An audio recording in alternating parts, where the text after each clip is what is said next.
कोहरे की चादर में लिपटा दिल्ली एनसीआर। रात से छाया घना कोहरा, विजिबिलिटी बहुत कम है, गाड़ियों की रफ्तार पर लगी ब्रेक। बढ़ती ठंड और शीतलहर को देखते हुए यूपी के सीएम योगी ने अधिकारियों को जारी किया निर्देश। 12वीं तक के स्कूलों को 1 जनवरी तक बंद रखने के लिए कहा। नोएडा और गाजियाबाद के सभी स्कूलों में 1 जनवरी तक रहेगी छुट्टी। सीएम योगी के निर्देश के बाद प्रशासन का फैसला। गाजियाबाद और ग्रेटर नोएडा भी बीती रात घने कोहरे की चादर में लिपटा रहा। विजिबिलिटी कम होने से लोगों को आने जाने में हुई परेशानी। दिल्ली के सराय काले खां में देर रात दिखा घना कोहरा, सड़क पर थमी गाड़ियों की रफ्तार। अमेरिकी राष्ट्रपति ट्रंप से यूक्रेन के राष्ट्रपति जेलेंस्की की फ्लोरिडा में हुई मुलाकात। 20 सूत्री शांति योजना पर 90% बनी सहमति। ट्रंप ने कहा, रूस और यूक्रेन के बीच युद्ध खत्म करने के लिए शांति समझौता बेहद करीब है, लेकिन जमीन का मामला सबसे बड़ा है जिसे सुलझाना बाकी है। जेलेंस्की से मुलाकात से पहले ट्रंप ने पुतिन को किया फोन। कहा, पुतिन के साथ अच्छी और बहुत उपयोगी बातचीत हुई है।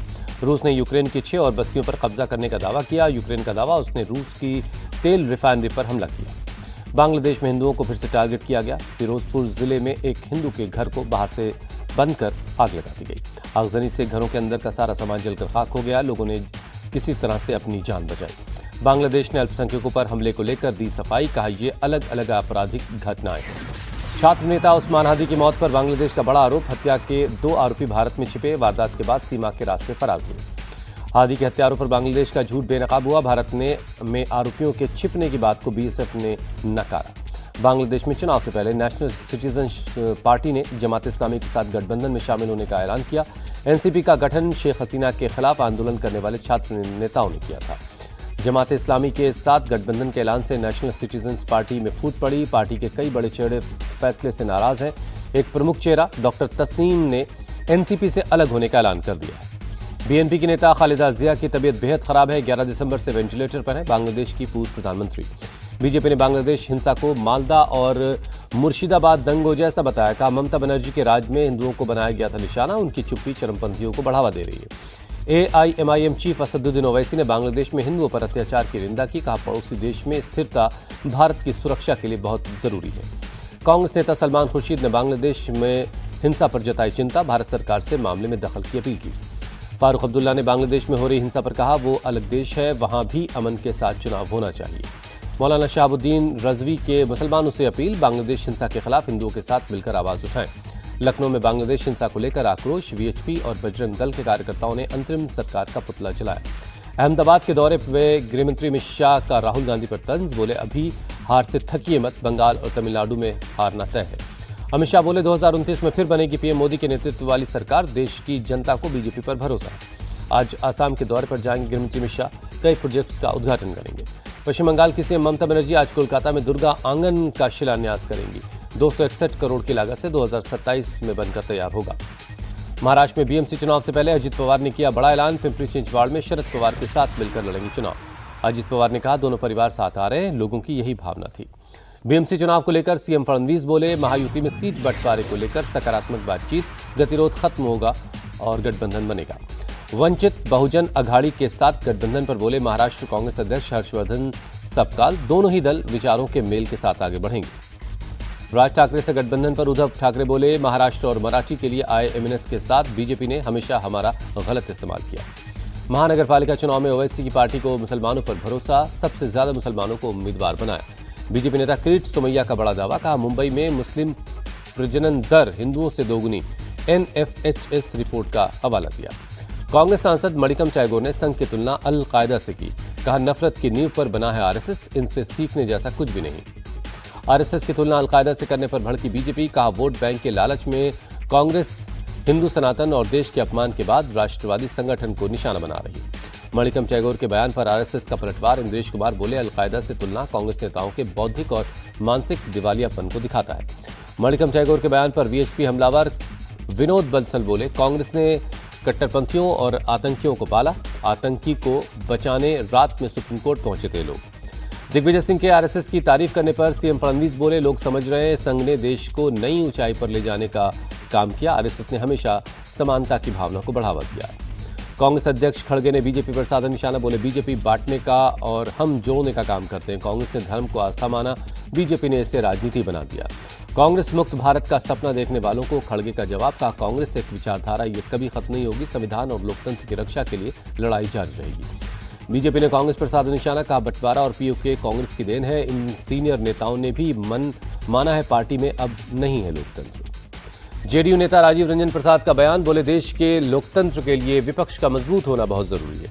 राजीव रंजन प्रसाद ने कांग्रेस पर साधा निशाना, कहा कांग्रेस विपक्ष की जो जिम्मेदारियां हैं, विपक्ष की जो रचनात्मक भूमिका है, उससे बाहर होते हुए दिख रही है। मनरेगा का नाम बदलने के खिलाफ पटना में कांग्रेस कार्यकर्ता सड़क पर उतरे, सदाकत आश्रम से गांधी मैदान तक विरोध मार्च निकाला। जेल में बंद अनंत सिंह के परिवार ने सीएम नीतीश से मुलाकात की, चुनाव में मिली जीत पर दी बधाई।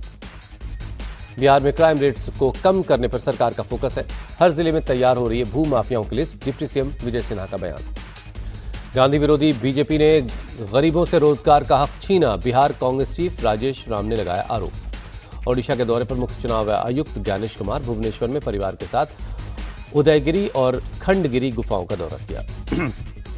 मुर्शिदाबाद में हुमायूं कबीर के बेटे गुलाम नबी पर कांस्टेबल के साथ मारपीट का आरोप है, मुर्शिदाबाद से पुलिस ने हिरासत में लिया। बेटे के पकड़े जाने पर भड़के हुमायूं कबीर, कहा अन्याय के खिलाफ 1 जनवरी को मुर्शिदाबाद पुलिस स्टेशन का घेराव करूंगा। केंद्रीय मंत्री सुकांत मजूमदार का बयान, बोले एसआईआर चुनाव आयोग का काम है, चुनाव आयोग हर बार एक अंतराल के बाद एसआईआर करवाता है। सुकांत मजूमदार ने विपक्ष पर साधा निशाना, कहा एसआईआर का मूल मकसद वोटर लिस्ट को दुरुस्त करना है और चुनाव आयोग ऐसा करता रहा है।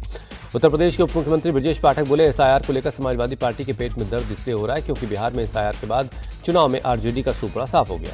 ब्रजेश पाठक ने कहा उत्तर प्रदेश में भी एसआईआर के बाद जब 2027 में चुनाव होगा, समाजवादी पार्टी का भी सूपड़ा साफ हो जाएगा। हैदराबाद में संघ प्रमुख मोहन भागवत बोले हमें फिर से विश्वगुरु बनाने के लिए करना होगा काम, विश्वगुरु बनाना हमारी महत्वाकांक्षा नहीं बल्कि दुनिया की जरूरत है। मोहन भागवत ने कहा दुनिया भर में कट्टरता बढ़ने से वैश्विक स्तर पर समस्याएं, हमें शक्ति और सद्भाव से आगे बढ़ना होगा। अरावली खनन के मामले पर सुप्रीम कोर्ट ने लिया स्वतः संज्ञान, आज जस्टिस सूर्यकांत की अध्यक्षता वाली 3 जजों की बेंच सुनवाई करेगी। अरावली के मामले पर कांग्रेस ने मोदी सरकार को घेरा, पर्यावरण मंत्री भूपेंद्र यादव का मांगा इस्तीफा। कारावर नेवल बेस पहुंचकर प्रेसिडेंट मुर्मू ने आईएनएस वागशीर में यात्रा की, पनडुब्बी से की सॉर्टी, अब्दुल कलाम के बाद ऐसा करने वाली दूसरी राष्ट्रपति बनी, नेवी की ताकत की तारीफ की। उन्नाव कांड के आरोपी को मिली जमानत के खिलाफ दिल्ली के जंतर मंतर प्रदर्शन, पीड़िता के खिलाफ सेंगर समर्थकों का हल्ला बोल, जमकर की नारेबाजी। पीड़िता ने सुनवाई को लेकर सुप्रीम कोर्ट पर जताया भरोसा, बोली उम्मीद है सर्वोच्च अदालत से हमारे परिवार को इंसाफ मिलेगा। जम्मू कश्मीर के बांदीपुरा में संदिग्ध सामान मिलने से हड़कंप, पुलिस और सुरक्षा बलों ने इलाके को सील किया, एहतियातन संदिग्ध चीज को नष्ट किया गया। लियोनेल मेसी के कोलकाता इवेंट के आयोजक की जमानत याचिका खारिज, कोर्ट ने सतद्रु दत्ता को 1 जनवरी 2026 तक के लिए न्यायिक हिरासत में भेज दिया है। यूपी पुलिस को हाईटेक करने के लिए सीएम योगी ने लॉन्च किया यक्ष ऐप, का आधुनिक सिस्टम से अपराधियों की निगरानी होगी, पीएम मोदी ने स्मार्ट पुलिसिंग का दिया विजन। लखनऊ में पुलिस मंथन कार्यक्रम का आयोजन हुआ, सीएम योगी शामिल हुए, सीनियर अधिकारियों को सम्मानित किया। सीएम योगी ने कार्यक्रम को संबोधित करते हुए कहा 8.5 साल में यूपी को लेकर बदली गई लोगों की धारणा, यूपी का कानून मॉडल दूसरे राज्यों के लिए मिसाल। गोरखपुर में गरीबों को सीएम योगी ने बांटे कंबल, रैन बसेरों का भी जायजा लिया। गरीबों के साथ हर मुश्किल में खड़ी है डबल इंजन की सरकार, सीएम योगी आदित्यनाथ का बयान। डिप्टी सीएम केशव प्रसाद मौर्य बोले जी राम जी कानून भ्रष्टाचार से मुक्ति और स्मार्ट गांव की दिशा में कदम, कांग्रेस करप्शन की समर्थक इसलिए विरोध कर रही है। कफ सिरफ के मामले में अखिलेश का योगी सरकार पर हमला, बोले जड़ तक फैला माफियाओं का नेक्सस, कार्रवाई के नाम पर सिर्फ दिखावा किया। मुंबई में ग्लोबल मैत्री फेस्टिवल के 7वें संस्करण का आयोजन हुआ, संस्कृति सेवा और अध्यात्म के उत्सव में 10,000 से ज्यादा लोग शामिल हुए। मैत्री बोध परिवार के संस्थापक मैत्रेय दादाश्री ने मानसिक स्वास्थ्य से लोगों का मार्गदर्शन किया, भारत की सनातन संस्कृति और आदर्श मूल्यों को अपनाने की अपील की। कार्यक्रम में केंद्रीय मंत्री प्रताप राव जाधव शामिल हुए, दिव्य मार्गदर्शक मैत्रेय दादाश्री के चिंता मुक्त भारत के विजन की तारीफ की। नेशनल कॉन्फ्रेंस प्रमुख फारूक अब्दुल्ला बोले घाटी में ज्यादा बर्फ पड़नी चाहिए ताकि और लोग यहाँ आए, इन वादियों का लुत्फ उठाएं। मध्य प्रदेश के अशोक नगर में सबसे बड़ा सट्टा किंग कहे जाने वाले आजाद के खिलाफ आज होगा बुलडोजर एक्शन, 3 मंजिला होटल समेत अवैध आजाद नगर कॉलोनी ध्वस्त की जाएगी। गुजरात के वडोदरा में बीजेपी विधायक योगेश पटेल को साइबर ठगों ने डिजिटल अरेस्ट करने की कोशिश की, पुलिस में मामला दर्ज हुआ। हरिद्वार में अतिक्रमण हटाओ कार्रवाई से नाराज लोगों ने किया प्रदर्शन, पुलिस ने पथराव के बाद लाठीचार्ज किया। बिहार के मुजफ्फरपुर में जमीनी विवाद में बाप बेटे की रॉड और डंडे से पिटाई, दबंगों ने मारपीट कर अधमरा कर दिया, पुलिस ने दर्ज किया केस। जयपुर के चौमू में हिंसा में गिरफ्तार 19 लोगों की कोर्ट में पेशी हुई, सभी को 8 जनवरी तक जेल में रखने का आदेश। मेरठ में रील बनाने के चक्कर में एक युवक ने की फायरिंग, गोली लगने से एक शख्स घायल।